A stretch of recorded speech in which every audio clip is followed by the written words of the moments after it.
हिंदुस्तान की शान हमारे यशस्वी प्रधानमंत्री हमारे मंच पर आ चुके हैं। अब मैं अपने माननीय उप मुख्यमंत्री माननीय दिनेश शर्मा जी से आग्रह करूंगा कि वो स्वागत। मैं इस धरती पर, ऐतिहासिक धरती पर माननीय प्रधानमंत्री जी का स्वागत करता हूं और आप सबसे केवल एक वादा करा के कि माननीय प्रधानमंत्री जी को वचन दो कि यहां पर बीजेपी जीतेगी और बीजेपी की सरकार बनेगी। बीजेपी जीतेगी, बीजेपी की सरकार बनेगी। मोदी जी का सपना है कि उत्तर प्रदेश विकसित राज्य बने। बोलो, मोदी जी का सपना पूरा होगा। मैं माननीय प्रधानमंत्री जी से अनुरोध करता हूं कि हम सब का मार्गदर्शन करने का यहां पर कष्ट करें। माननीय श्री नरेंद्र मोदी जी।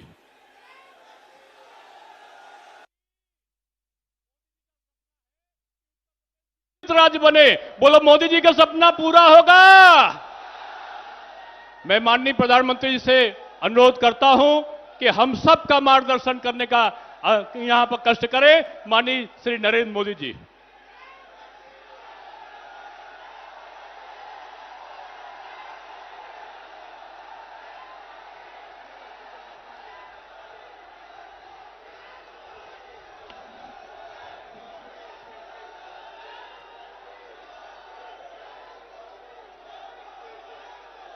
भारत माता की,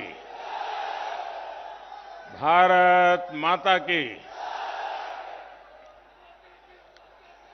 कन्नौज के सभी भाइयों बहनों को मेरा आदरपूर्वक नमस्कार।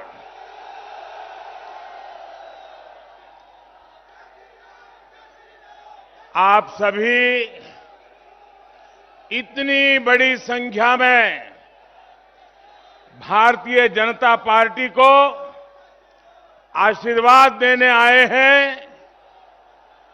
मैं आपका हृदय से बहुत बहुत आभार व्यक्त करता हूं। इटावा, औरैया और फर्रुखाबाद से भी लोग हमारे साथ जुड़े हुए हैं। इन क्षेत्र के भी सभी लोगों का मैं अभिनंदन करता हूं।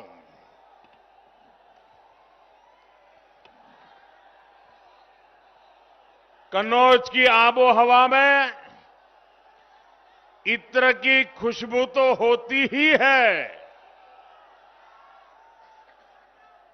लेकिन साथ साथ यहां के लोगों के परिश्रम की सुगंध भी होती है। आप लोगों का विकास हो, इस क्षेत्र का विकास हो, निरंतर विकास हो, हर व्यापारी कारोबारी का बिजनेस और बढ़े, इसी कामना के साथ मैं आप सबको अनेक अनेक शुभकामनाएं देता हूं। बीते दिनों उत्तर प्रदेश हो, गोवा हो, उत्तराखंड हो, जहां जहां बीजेपी के पक्ष में मुझे वहां कार्यक्रमों के लिए जाना हुआ, भारतीय जनता पार्टी के पक्ष में एक अभूतपूर्व लहर मैंने देखी है। अभी मैं उत्तराखंड से आ रहा हूं। जो मिजाज उत्तराखंड मैंने देखा है, जो उत्साह और उमंग मैंने उत्तराखंड में देखा है, भाइयों बहनों, ऐसा लगता है कि भारतीय जनता पार्टी इन राज्यों में पहले से ज्यादा कैसे सीटें प्राप्त करे, ये जैसे जनता ने मन बना लिया है। और भारतीय जनता पार्टी की सरकार बनाने के लिए आज भाजपा का कार्यकर्ता जितनी मेहनत कर रहा है, उससे ज्यादा उत्तर प्रदेश के, गोवा के, उत्तराखंड के, पंजाब के, मणिपुर के, वहां के मतदाता जी जान से जुटे हैं, रात दिन मेहनत कर रहे हैं। मैं इन मतदाताओं का हृदय से आभार व्यक्त करता हूं। आज मैं कन्नौज की धरती से उत्तराखंड के लोगों को, गोवा के लोगों को फिर एक बार कहूंगा कि 14 फरवरी को अधिक से अधिक मतदान करके रिकॉर्ड बनाएं। और साथियों, मैं आपसे एक बात कहूंगा, यूपी में लड़ाई इस बात की नहीं है कि किसकी सरकार बनेगी या किसकी सरकार नहीं बनेगी। पूरा यूपी जानता है, पूरा देश जानता है कि आएगी तो भाजपा ही, आएंगे तो योगी ही। और पहले चरण के चुनाव ने ये पक्का कर दिया है कि आएगी तो भाजपा ही, आएंगे तो योगी ही। बस अब मुकाबला इस बात का है कि बीजेपी की जो पूर्ण बहुमत की सरकार बनेगी, वो पहले से कितनी ज्यादा सीटें लेकर के बनेगी, इसका मुकाबला चल रहा है। और इस मुकाबले में भी आगे निकलना है। इसलिए भाजपा समर्थकों के लिए भी एक एक वोट की अहमियत है।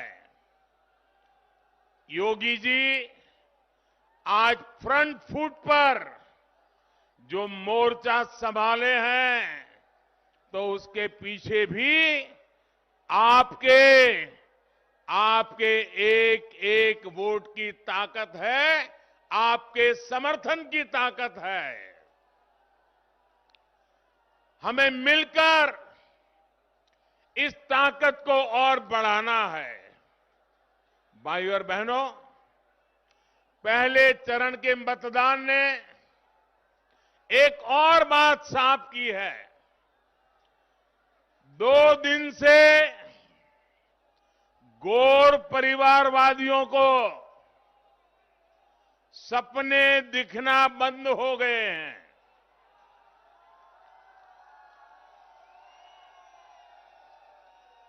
गौर परिवारवादियों को सपने दिखना बंद हो गए हैं। पता है क्यों? इसलिए कि उनकी नींद हराम हो गई है। वो लोग सोच रहे थे कि जातिवाद फैलाकर, संप्रदायवाद फैलाकर वोटों को बांट देंगे। लेकिन मुझे खुशी है कि यूपी के लोग माफियावादियों, दंगावादियों के खिलाफ एकजुट होकर वोट कर रहे हैं। ये एकजुटता दंगावाद से मुक्ति के पक्ष में है। ये एकजुटता कानून व्यवस्था के पक्ष में है। ये एकजुटता महिलाओं की सुरक्षा, सम्मान और समृद्धि के पक्ष में है। यूपी के जिन क्षेत्रों में आगे के चरणों का चुनाव है, वहां के लोगों को भी मैं कहूंगा, इसी तरह एकजुट रहना है। अपना वोट जाति के नाम पर, संप्रदाय के नाम पर बंटने नहीं देना है। साथियों, विकास के लिए, रोजगार के लिए, निवेश के लिए शांति का माहौल सबसे पहली शर्त है। इसलिए उत्तर प्रदेश आज कानून के राज को सबसे बड़ी प्राथमिकता दे रहा है। यूपी का सामान्य से सामान्य मतदाता भी समझ रहा है कि दंगाइयों और गुंडे बदमाशों के इलाज की दवा सिर्फ और सिर्फ भाजपा के सरकार के ही पास है। मुझे याद है, एक समय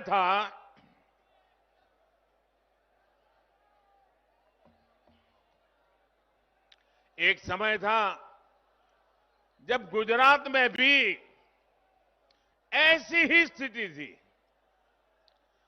कांग्रेस के बरसों के शासन ने वहां ऐसी स्थितियां बना दी थी कि ना व्यापार कारोबार फलता फूलता था, न लोग सुरक्षित महसूस करते थे, और हर साल अनेक दंगे होते थे। हर बार खबरें आती थी, वहां दंगा हो गया, वहां दंगा हो गया। वहां पर हर वर्ष जगन्नाथ जी पुरी में जैसे जगन्नाथ जी की रथ यात्रा निकलती है ना, वैसे अहमदाबाद में जगन्नाथ जी की रथ यात्रा निकलती है। और अनुभव यह है, पिछले बीजेपी सरकार आने से पहले 10 साल में 7 साल ऐसे जाते थे कि कोई न कोई दंगा हो जाता था। इतना ही नहीं, पतंग चगाने में दंगा, रास्ते पर आते जाते दंगा, यानी हर साल हर छोटी मोटी बात पे दंगे होते थे।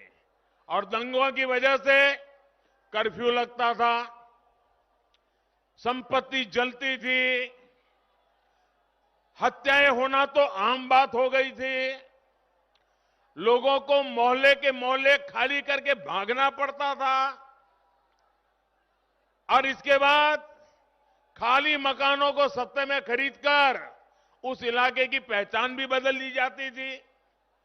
इसी प्रकार के दुष्चक्र में गुजरात लंबे अरसे तक फंसा हुआ था। गुजरात के लोगों ने जब बीजेपी को मौका दिया तो स्थितियां बदलना शुरू हो गई। हमने सबसे बड़ी प्राथमिकता कानून व्यवस्था को दी, कानून के राज को दी। इसी का नतीजा है कि पिछले 2 दशकों से गुजरात में कोई बड़ा दंगा नहीं हुआ है। अब वहां हर वर्ग, हर संप्रदाय के लोग अपने विकास, गुजरात के विकास, देश के विकास में जुटे हुए हैं। और आप देखिए, सभी के प्रयासों से गुजरात भी किस तरह विकास की नई ऊंचाइयों को छू रहा है। कन्नौज के मेरे भाइयों बहनों, आप मुझे बताइए, हमें शांति चाहिए कि नहीं चाहिए? कानून का राज चाहिए कि नहीं चाहिए? दंगों से मुक्ति चाहिए कि नहीं चाहिए? गुंडागिर्दी बंद होनी चाहिए कि नहीं होनी चाहिए? माफियाशाही बंद होनी चाहिए कि नहीं होनी चाहिए? बेटियों को सम्मान की जिंदगी मिलनी चाहिए कि नहीं मिलनी चाहिए? व्यापारी सुख शांति से व्यापार करे, ऐसी स्थिति चाहिए कि नहीं चाहिए? ये काम भाजपा सरकार ही कर सकती है, योगी जी की सरकार ही कर सकती है। उधर साथियों, देखिए, जगह कम है, लोग ज्यादा है, आप वहीं रहिए प्लीज, आगे आने की कोशिश मत कीजिए। आप वहीं रहिए, आपका प्यार मेरे सर आंखों पर भैया।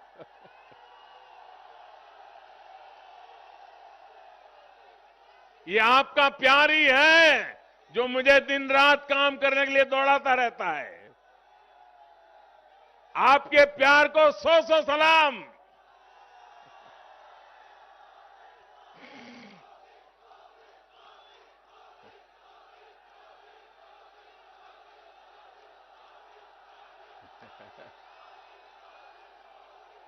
भाइयों बहनों, उत्तर प्रदेश में भी हमें कानून व्यवस्था को सर्वोच्च प्राथमिकता देनी है। योगी जी के नेतृत्व में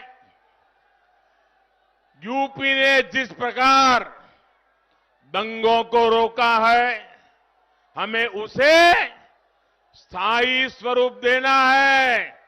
दोबारा ऐसी हरकतों को उत्तर प्रदेश में पनपने नहीं देना है।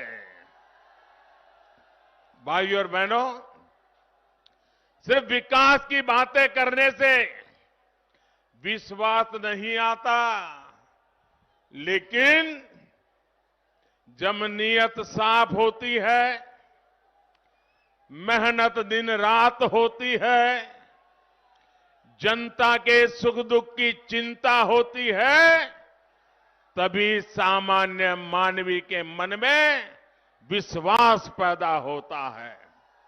लेकिन जिनकी राजनीतिक बुनियाद अपराध, गुंडागर्दी और भ्रष्टाचार पर टिकी हो, वो कभी सुधर नहीं सकते। आप देखिए कैसे कैसे उम्मीदवारों को इन लोगों ने टिकट दिया है। इनके ज्यादातर उम्मीदवार हिस्ट्री सीटर हैं और उनकी तो हालत ऐसी है, कई लोग तो जेल से ही चुनाव लड़ रहे हैं।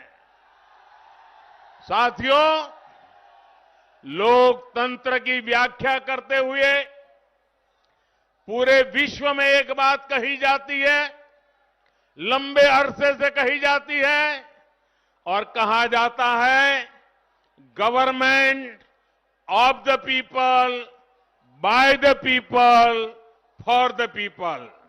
यानी जनता का जनता के लिए और जनता द्वारा शासन।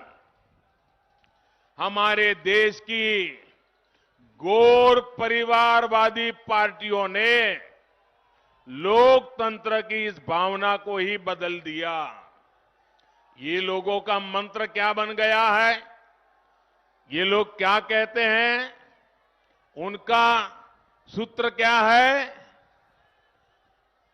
Of the people, by the people, for the people नहीं, उनका सूत्र है परिवार का, परिवार के लिए, परिवार द्वारा शासन।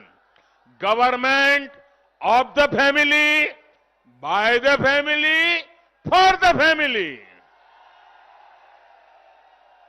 इसलिए यूपी के लोगों ने फिर ठान लिया है कि उन्हें सिर्फ अपने परिवार के स्वार्थ के लिए काम करने वाले लोग अब उत्तर प्रदेश में नहीं चाहिए। यूपी के लोगों को तो पब्लिक की सेवा करने वाले लोग चाहिए, परिवार की सेवा करने वाले नहीं। इन गैर परिवारवादियों की कुनीति का एक गवाह कन्नौज का इत्र उद्योग भी है।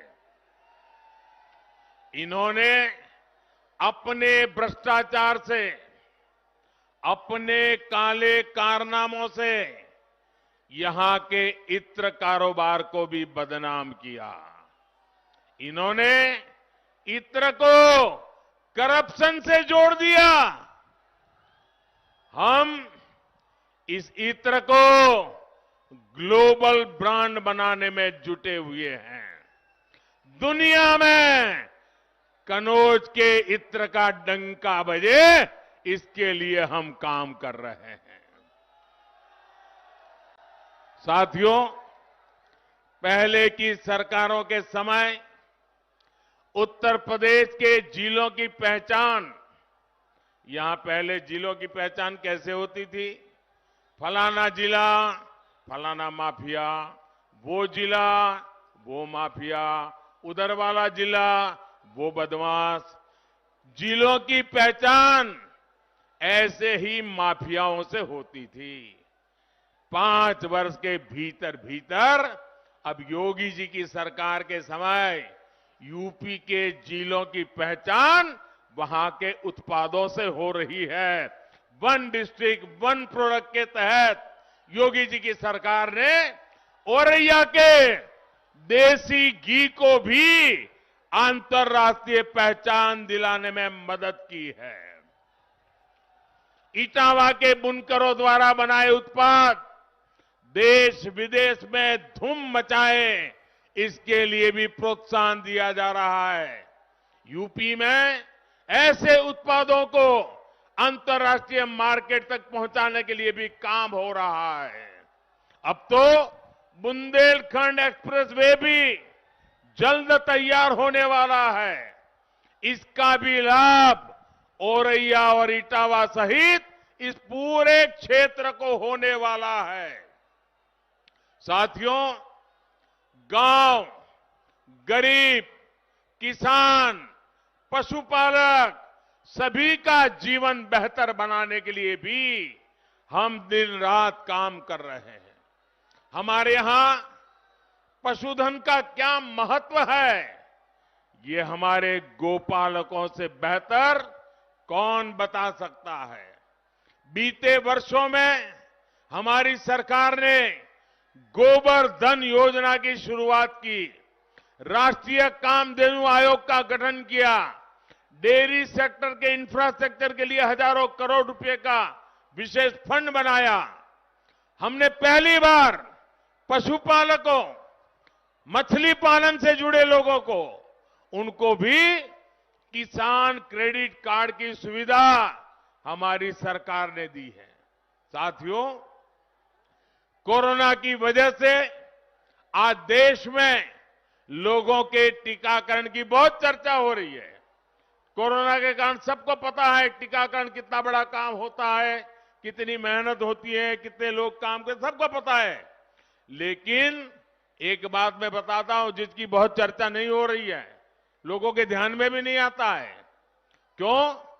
बात ऐसी भी है, जैसे कोरोना के समय वैक्सीन की चर्चा होती है, हमने हिंदुस्तान में आजादी के बाद पहली बार सबसे बड़ा एक काम चलाया है, वो है पशुधन की सुरक्षा के लिए। पशुओं के लिए बहुत बड़ा टीकाकरण अभियान चलाया है। आजादी के बाद पशुओं के टीकाकरण का ऐसा अभियान देश में पहली बार शुरू हुआ है। इस पर सरकार 13,000 करोड़ रुपए से ज्यादा खर्च कर रही है। पशुओं को फुट एंड माउथ डिसीज, मुंह पका और खुरपका बीमारी से निजात दिलाना हमारी प्राथमिकता है। भाई और बहनों, जो काम इनको छोटे लगते हैं, हमें उनमें गरीब की तरक्की का समाधान दिखता है। हमें उसकी चिंता थी जिसके पास या तो जमीन है ही नहीं या फिर बहुत कम है। हमें उन बहनों की चिंता थी जिनके लिए पशुपालन आत्मनिर्भरता का, आत्मसम्मान का माध्यम है। पशुपालन में जुटे एक बड़े समाज को जिसे पिछड़ा कहा गया, हमें उनकी समृद्धि, उनकी गरिमा की चिंता थी। हमें उन पशुओं की चिंता थी जिनको बेसहारा, बेआसरा छोड़ दिया जाता है। इसलिए दूध के साथ साथ और जो दूध नहीं दे पाते हैं, वो पशु का भी गोबर से भी धन कमाने के माध्यम आज हम विकसित कर रहे हैं। उत्तर प्रदेश में गोबर से बायोगैस बनाने के, जैविक खाद बनाने वाले बहुत बड़े प्लांट्स लगाए जा रहे हैं।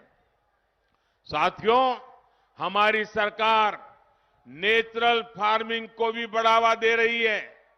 ये खेती का वो तरीका है जिसमें खेती पर खर्च ना के बराबर होता है, लेकिन उत्पादन और ज्यादा होता है।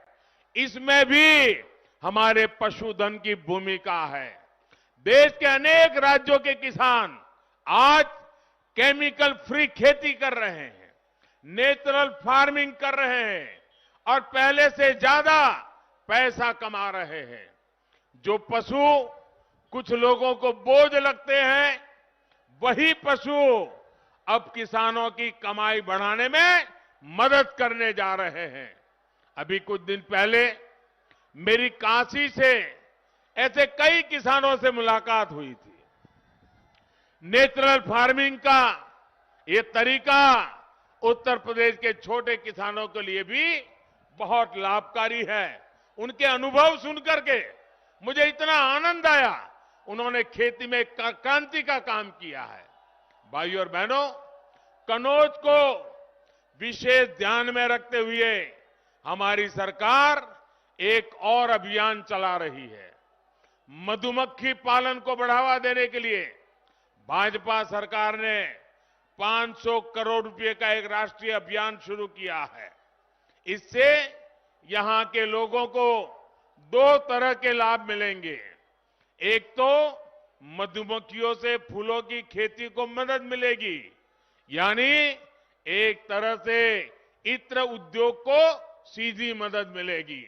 दूसरा ये कि यहां अलग अलग फूलों के रस से बने अलग अलग सुगंध और स्वाद वाले शहद का उत्पादन संभव होगा और वो बढ़ेगा, जिसका दुनिया के बाजार में बहुत बड़ी आवश्यकता है। इस तरह के आधुनिक प्रयासों की उम्मीद आप परिवारवादियों से कभी नहीं कर सकते। भाइयों बहनों, भाजपा सरकार वर्तमान के साथ ही भविष्य की चुनौतियों को देखते हुए भी निरंतर काम कर रही है। चाहे हर गरीब को पक्का घर देना हो, हर गांव को तेज इंटरनेट की सुविधा देनी हो, हर गांव को पक्की सड़कों से जोड़ना हो, हाईवे एक्सप्रेसवे बनाने हो, गांव के पास ही अच्छे भंडार, आधुनिक कोल्ड स्टोरेज, कृषि आधारित उद्योग लगाने हो, इसके लिए हमारी सरकार ने बड़ी बड़ी योजनाएं बनाई हैं। 44,000 करोड़ 44,000 करोड़ रुपए से अधिक केन बेतवा लिंक परियोजना इसी का एक उदाहरण है। ये जो गौर परिवारवादी बड़ी बड़ी घोषणाएं कर रहे हैं, वो इन्हीं योजनाओं के भरोसे उनको बोलना पड़ रहा है। लेकिन भाइयों और बहनों, केंद्र की योजनाओं का लाभ उत्तर प्रदेश को तभी मिल सकता है जब यहां बेहतर तालमेल वाली सरकार हो। गरीबों को घर देने में यूपी अव्वल राज्यों में रहा, क्योंकि यहां डबल इंजन सरकार है। गरीब बहनों को मुफ्त गैस कनेक्शन तेजी से मिले, क्योंकि यहां डबल इंजन सरकार है। लाखों किसान परिवारों को पीएम किसान सम्मान निधि मिला, क्योंकि यहां डबल इंजन की सरकार है। आयुष्मान भारत योजना के तहत लाखों मरीजों को मुफ्त इलाज मिला, क्यों? क्योंकि यहां डबल इंजन की सरकार है। दशकों पुरानी सिंचाई परियोजना पूरी हुई, हर घर जल योजना पर काम हुआ, क्यों?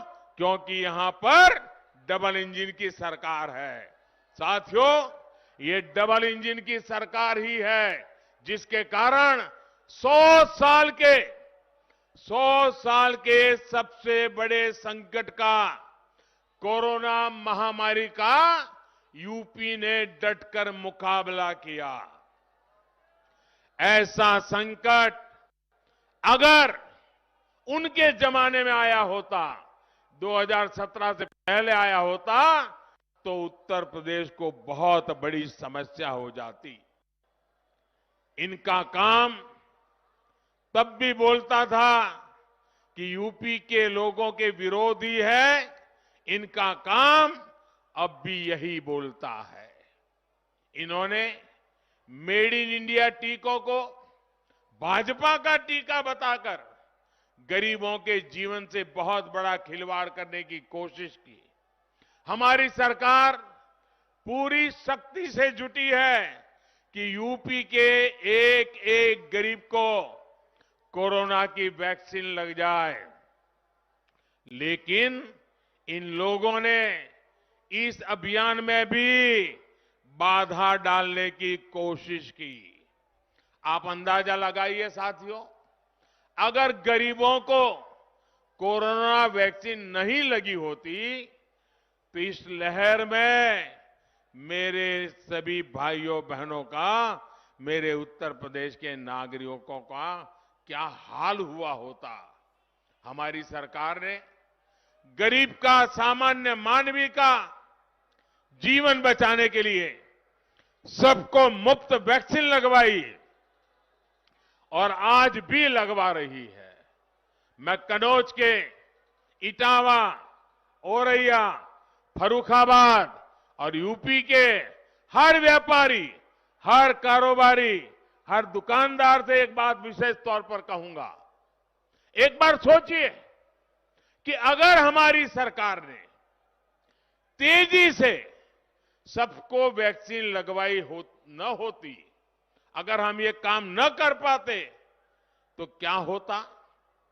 आज देश की अर्थव्यवस्था आगे बढ़ रही है, बाजारों में हलचल बढ़ रही है। क्या बिना वैक्सीन ऐसा संभव होता? और अगर 1-2 साल और निकालने पड़ते तो न जाने मेरे कितने परिवार तबाह हो जाते। साथियों, याद रखिए, मोदी विरोध में जो गरीब के जीवन से खेल सकते हैं वो लोग क्या क्या नहीं कर सकते। डबल इंजन की सरकार है, इसलिए आज यूपी 100% टीकाकरण की तरफ तेजी से बढ़ रहा है। साथियों, इस कोरोना काल ने एक और बात का एहसास सबको कराया है। इन गौर परिवारवादियों ने, उनके जो राशन माफिया अगर इस कोरोना काल में होते तो यूपी के गरीबों को ये मुफ्त राशन पहुंच रहा है, पहुंचता क्या? ये राशन मिलता क्या? गरीबों का चूल्हा जलता क्या?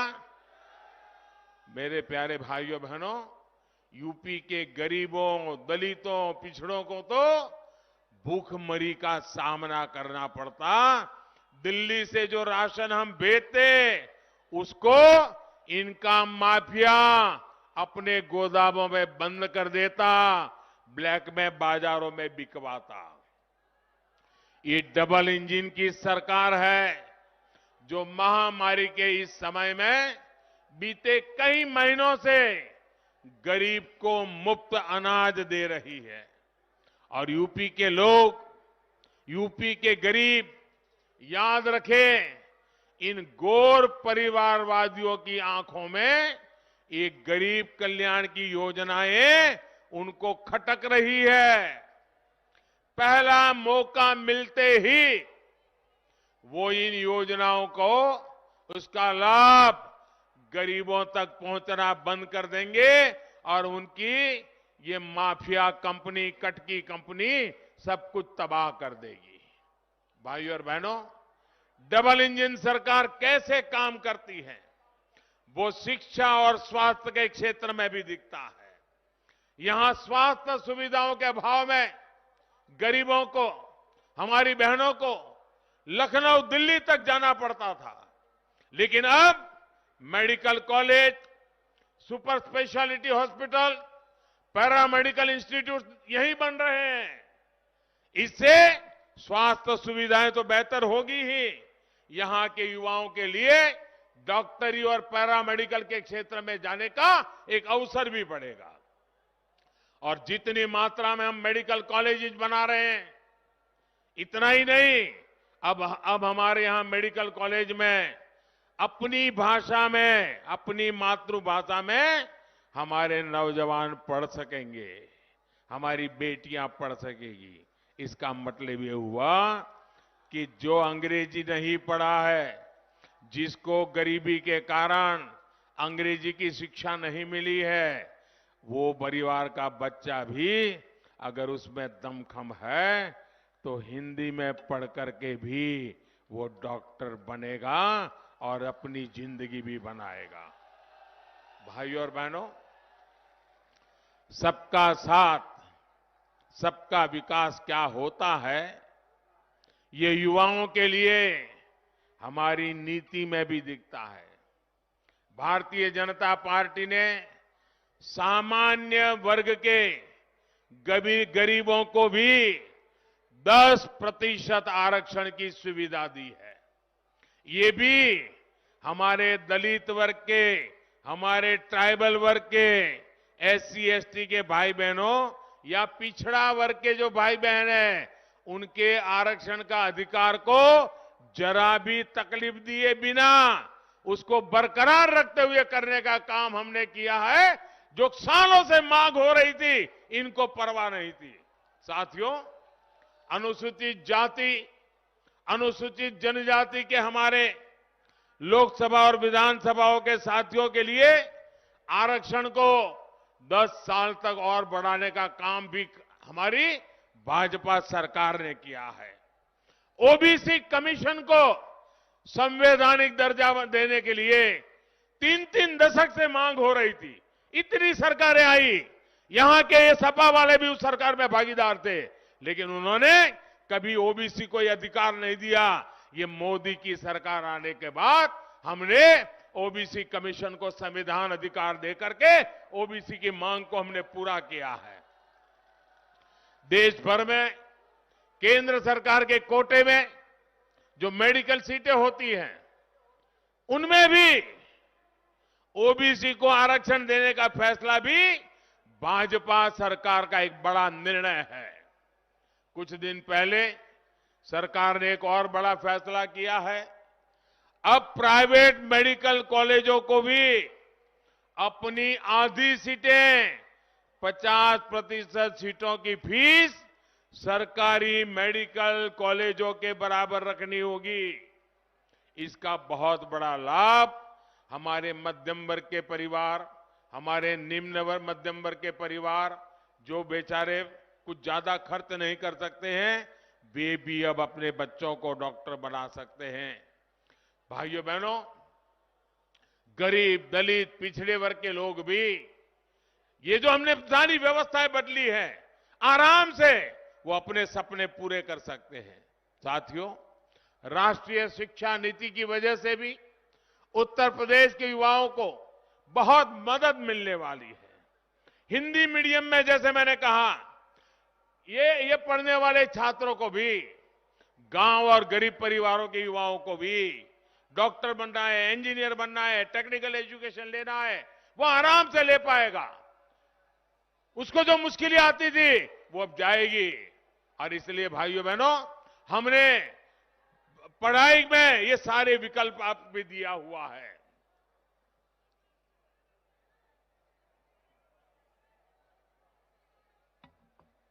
साथियों, जब आप मतदान केंद्रों पर जाकर हमें अपना स्नेह, अपना आशीर्वाद देते हैं, तब हमें नए संकल्पों की शक्ति मिलती है। सुविधा, सुरक्षा और सुअवसर देने के इस अभियान को हमें जारी रखना है। यूपी को दंगा मुक्त रखने के अभियान को हमें सशक्त करना है। हर बूथ को जगाना है, हर बूथ से लोगों को मतदान केंद्र पर लाना है। इस बार सिर्फ भाजपा को जिताना नहीं है, बल्कि बड़े मार्जिन से जिताना है। पुराने सारे रिकॉर्ड तोड़ के जिताना है। आप लोग ये काम करेंगे, घर घर जाएंगे, एक एक बूथ से अपने आसपास के लोगों को निकालेंगे, ज्यादा से ज्यादा मतदान करवाएंगे। भाइयों बहनों, ये चुनाव का समय है। मतदान के दिन पहले मतदान, फिर जलपान। इसी अपेक्षा के साथ आप सबको बहुत बहुत धन्यवाद। इस चुनाव में जो उम्मीदवार है उनसे मेरा आग्रह है कि आगे आ जाइए, सारे उम्मीदवार आके खड़े हो जाएं और हमारे उप मुख्यमंत्री जी भी आ जाएं। आप सबका बहुत बहुत धन्यवाद। मेरे साथ बोलिए भारत माता की। दोनों हाथ ऊपर करें, पूरी ताकत से बोलिए भारत माता की, भारत माता की, भारत माता की। बहुत बहुत धन्यवाद।